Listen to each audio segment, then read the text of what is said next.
Right breaking చూస్తున్నాం. వనపర్తి జిల్లా Kothakota BC girls హాస్టల్లో ఫుడ్ పాయిజన్ జరిగింది. రాత్రి భోజనం తర్వాత పలువురు విద్యార్థినిలు అస్వస్థతకు గురయ్యారు. వాంతులు విరోచనాలతో దాదాపు 30 మంది విద్యార్థినిలు బాధపడుతున్నారు. విషయం తెలుసుకున్న సిబ్బంది వెంటనే అంబులెన్స్ కు కాల్ చేశారు. ఈ మేరకు విద్యార్థినులను అంబులెన్స్ లో వనపర్తి ప్రభుత్వ ఆసుపత్రికి తరలించారు.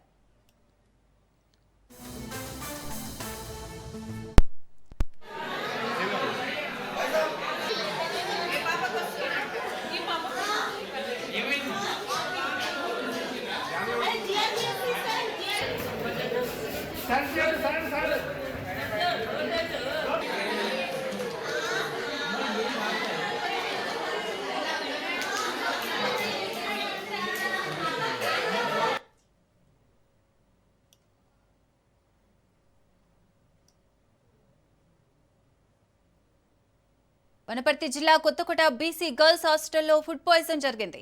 రాత్రి భోజనం తర్వాత పలువురు విద్యార్థినిలు అస్వస్థతకు గురయ్యారు. వాంతులు విరోచనాలతో దాదాపు 30 మంది విద్యార్థినిలు బాధపడుతున్నారు. విషయం తెలుసుకున్న సిబ్బంది వెంటనే అంబులెన్స్ కు కాల్ చేశారు. ఈ మేరకు విద్యార్థినులను అంబులెన్స్ లో వనపర్తి ప్రభుత్వ ఆసుపత్రికి తరలించారు.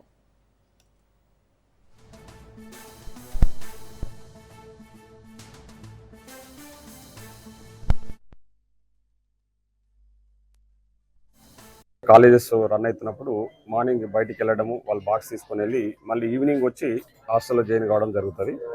దాంట్లో దాదాపు ఒక 144 మంది స్టూడెంట్స్ ఆ హాస్టల్లో ఉంటున్నారు.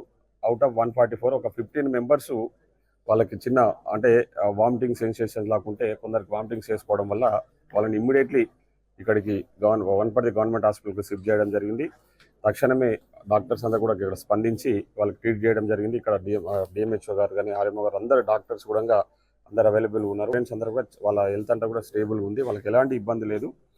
మేము అందరం కూడా ఇప్పుడే డాక్టర్స్తో కూడా మాట్లాడడం జరిగింది. వాళ్ళ పరిస్థితి ఏంటని చెప్తే ఏమి ఇబ్బంది లేదు సార్, వామిటింగ్స్ చిన్న వామిటింగ్స్ మాత్రమే అయినాయి, మోషన్స్ గిట్ల ఏం లేవు. సో అందరూ కూడా స్టేబుల్గా ఉంది, ఎవరికి ఎలాంటి ప్రమాదం లేదని చెప్తా ఉన్నారు. ముఖ్యంగా నేను తర్వాత హాస్టల్ వార్డెన్స్ వాళ్ళతో మాట్లాడడం జరిగింది.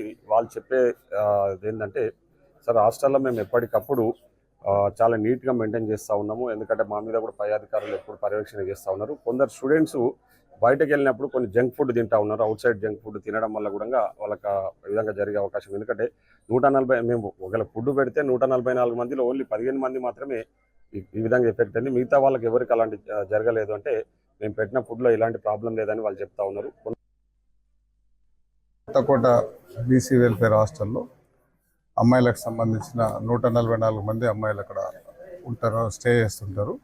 సో వాళ్ళందరూ ఓన్లీ బోర్డింగ్ ఒకటే అక్కడ ఉంటుంది. వాళ్ళ మార్నింగ్ ప్రైవేట్ కాలేజెస్ కానీ వేరే వేరే డిఫరెంట్ కాలేజీలు కానీ స్కూల్ కానీ వాళ్ళు అక్కడ బయట చదువుకొని ఈవినింగ్ ఇక్కడ వస్తారు. మళ్ళీ మార్నింగ్ నైట్ తిన్న తర్వాత పడుకున్న తర్వాత వాళ్ళకి మార్నింగ్ బాక్స్ తీసుకొని ఆ ప్రైవేట్ డిఫరెంట్ కాలేజీ స్కూళ్ళకి వెళ్తారు. సో ఆ క్రమంలో ఆ 144 మంది సాయంత్రం 7:30 డిన్నర్ చేసి ఉన్నారు. డిన్నర్ చేసిన తర్వాత పిల్లలు ఒక హాఫ్ అన్ అవర్ తర్వాత కొంతమంది ఒక 16 మంది అమ్మాయిలకు చిన్న వామిటింగ్స్ లాగా అవుతుంటాయి. ఇమీడియట్గా వాళ్ళు వితిన్ 20 మినిట్స్లో వనపర్తి గవర్నమెంట్ హాస్పిటల్కి వచ్చినారు. డిఎంహెచ్ఓ గారు, ఆ సంబంధిత డాక్టర్స్, అట్లనే బీసీ వెల్ఫేర్ అధికారులు, జిల్లా అధికారులు అందరూ ఇక్కడంతా కేర్ తీసుకున్నారు. ఇప్పుడు అంతా స్టేబుల్గా ఉన్నారు. అమ్మాయిలకు ఏమి ఇబ్బంది లేదు, ఎవరికి ఏమి ఇబ్బంది లేదు. వాళ్ళు మార్నింగ్ బయటికి వెళ్ళినప్పుడు ఆ బాక్స్ తీసుకెళ్ళి మళ్ళీ ఈవినింగ్ హాస్టల్కి వచ్చినప్పుడు ఆ మధ్యలో జనరల్గా మన పిల్లలు బయటకొని ఎవరు బయటకొని ఆ బిస్కెట్ ప్యాకెట్స్ చిరు పిల్లలకి తినే అలవాటు ఉంటుంది. సో అట్లా ఉండొచ్చు, అదర్వైజ్ ఇంకా వేరే కారణాలు ఉండొచ్చు. డాక్టర్స్ అది ఎందుకైందనేది చూస్తున్నారు. సో మోస్ట్లీ ఆ జనరల్గా బయట తింటారు కాబట్టి ఆ ఎఫెక్టే ఉందని మాకు చిన్న ప్రైమరీ రిపోర్ట్లో తెలిసింది.